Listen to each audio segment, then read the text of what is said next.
సిరాయి ఇదొక తమిళ్ మూవీ, కానీ తెలుగు డబ్బింగ్లో కూడా అవైలబుల్ ఉంది. The best best best emotional roller coaster అని చెప్పొచ్చు. అంత బాగుంది సినిమా, చాలా అంటే చాలా చాలా బాగుంది. నాకు తెలిసి ఇదే ఫస్ట్ ఉంటుందేమో ఈ ఇయర్లో నేను చూసిన ది బెస్ట్ మూవీ అంటే ఇదే అని చెప్పొచ్చు. అసలు అంత బాగుంటుంది. స్టోరీ విషయానికి వస్తే, ఒక పోలీస్ ఆఫీసర్కి లాంగ్ ఎస్కార్ట్ డ్యూటీ పడుతుంది. లాంగ్ ఎస్కార్ట్ అంటే ఒక క్రిమినల్ని తన స్టేషన్ నుంచి, తను ఉంటున్న స్టేషన్ నుంచి కోర్టుకు తీసుకెళ్ళి తనకు ఒక తీర్పు తీర్చిన తర్వాత జడ్జి మళ్ళీ ఆ క్రిమినల్ని తీసుకొచ్చి పోలీస్ స్టేషన్లో అప్పగిస్తారు.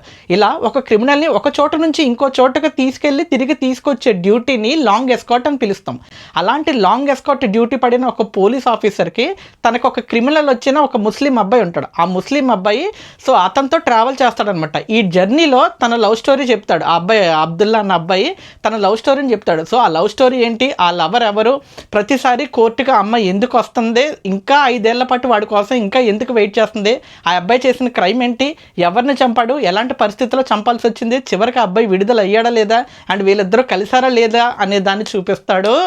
వేరే లెవెల్లో చూపిస్తాడు. ఇదంతా ఒక ఎత్తు అయితే, హీరోయిన్ పర్ఫార్మెన్స్ అయితే నాకు తెలిసి తెలుగు రాష్ట్రాలు వాళ్ళు తీసేసుకున్నారు. అసలు అమ్మాయిని అలా ఓన్ చేసేసుకున్నారు. బయట సమాజంలో ఎవరు ఏ అమ్మాయి ఆ రేంజ్లో ప్రేమించదో, బట్ ఎక్కడో ప్రతి అబ్బాయికి అనిపిస్తుంది కదా, అరే ఇలాంటి అమ్మాయి మన కోసం ఇలా ఉంటే బాగుండు, ఇలా ప్రేమిస్తే బాగుండు, ఇలా వెయిట్ చేస్తే బాగుండు, ఇలా ఏడిస్తే బాగుండు మన కోసం అని ఫీల్ అవ్వని మనిషి అంటూ ఉండడు. ఆ రేంజ్లో ఉంటుంది.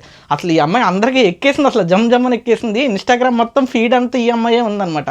ఆ రేంజ్లో ఉంది ఇంపాక్ట్. ట్రస్ట్ మీ, ఈ సినిమా మొత్తం ఒక హై వస్తుంది. అండ్ ఈ అమ్మాయి పర్ఫార్మెన్స్ మాత్రం వేరే లెవెల్లో హై వస్తుంది.